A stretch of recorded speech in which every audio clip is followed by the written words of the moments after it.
Hello, my name is Griffted, and this is a video about my favorite hunting horns.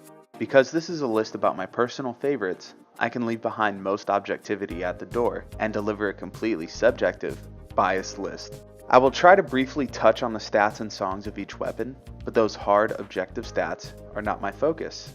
I hope you enjoy the video. The Royal CHORDMAKER has a lot of things going for it. 25 positive affinity, the ability to get white sharpness, a level 2 gem slot, and a triple note song set to stack up recitals quickly. It also has some things holding it back, like 798 average raw, a relatively low 240 fire element, and its rarity 7, meaning you can only augment it twice. With the Devil Joe update, the hunting horns received a buff. When you encore self-improvement, you receive an attack boost, as well as Mind's Eye. This small buff makes a world of difference for these horns who lack an attack up song.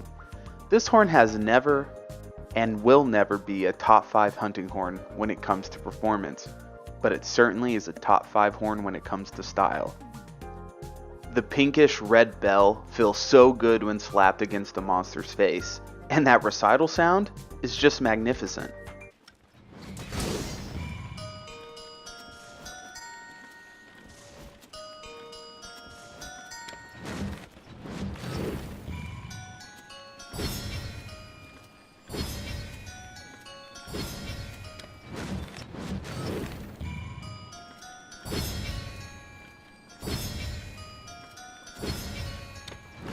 Now that's what I call sweet chin music.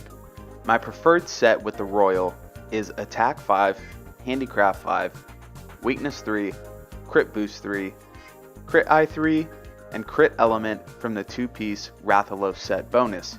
Here are my decorations. Kirin and Legiana are the 2 best matchups for this horn, though if you're playing in a group against Tempered Kirin, bring Teostra's Orphée instead. With Azura Starlord equipment, you are able to min-max this set. Since I don't have access to the event quest, this is the best I can do.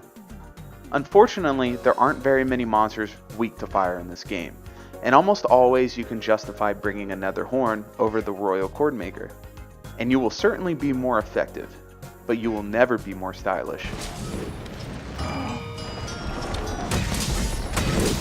Other than the high blast damage of 390, Teostra's Orphée doesn't offer any other game-changing stats. It has the ability to achieve white sharpness, though in my experience, it isn't worth it. You don't get enough white with Handicraft 5 to justify the investment. Orphée has a neutral 0% affinity and an average 798 raw.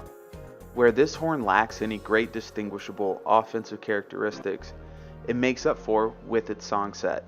The definitive best support song set in the game, and it's unique to Teostra's Orphée. Because of the song set, it carves out a place in the meta, and is a contender for a top 5 hunting horn list, depending on how much a horn song set is factored into that list. Abnormal status attack increased negates the need for a blast attack investment, though the set I run with comes with blast attack 2 naturally. All elements negated is the shining star of the song set, being an invaluable tool for Tempered Kirin and Valhazak fights. Divine Protection is the sleeper hit song of the weapon, completely outclassing Defense Up Large in my experience. I love the way this horn looks. It elicits a feeling of mythology and whimsy. I often think about the story of Orpheus when using this horn, which creates a feeling of immersion and connects me to the weapon. It's bizarre to feel this way about an imaginary weapon in a niche video game, but I think most people who love Monster Hunter the way I do might understand. My preference when running this horn is to utilize the Zora Magdaros 3-piece bonus, Crit Status. When landing critical hits, it increases the status ailment damage of your weapon, so we build for high affinity and not worry about much else.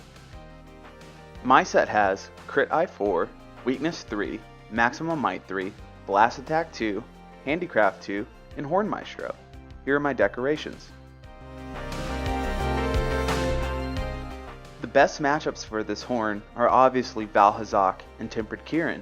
However, I find myself using this horn frequently when playing in group play, regardless of the monster.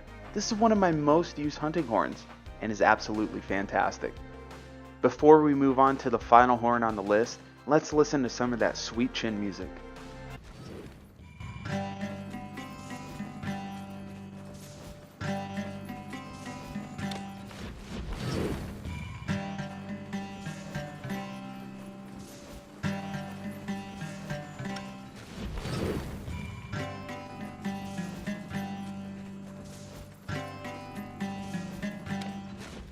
The Nergigante hunting horn, Desolation's Overture, has been a long-time favorite since launch, but it recently hasn't seen a lot of play from me.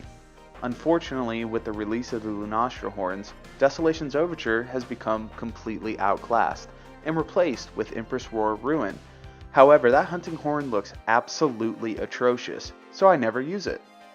The things that made me fall in love with this horn at first are still present today. A maxed out blue bar of sharpness is both a blessing and a curse.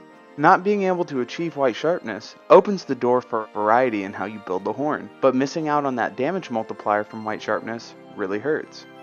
A terrific song set of affinity up and high grade earplugs offers some of the most utility in an offensive focused horn.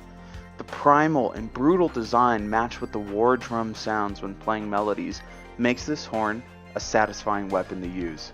My preferred set with Desolation's Overture is Attack 7, Crit Boost 3, Weakness 3, Maximum Might 3, Dragon Attack 2, and Horn Maestro. Here are my decorations. Matchups I would take this horn on would be any member of the Rathian or Rathalos family, and any monster that roars frequently or has difficult roars to roll through, like Basil. Desolation's Overture was once a top 5 hunting horn, but unfortunately has fallen off the top 5 list. It is certainly still viable on specific matchups, and I remain hopeful that with the potential future release of G-Rank, we will possibly get a better version of this horn. Before we wrap up the video, let's go ahead and listen to that sweet chin music.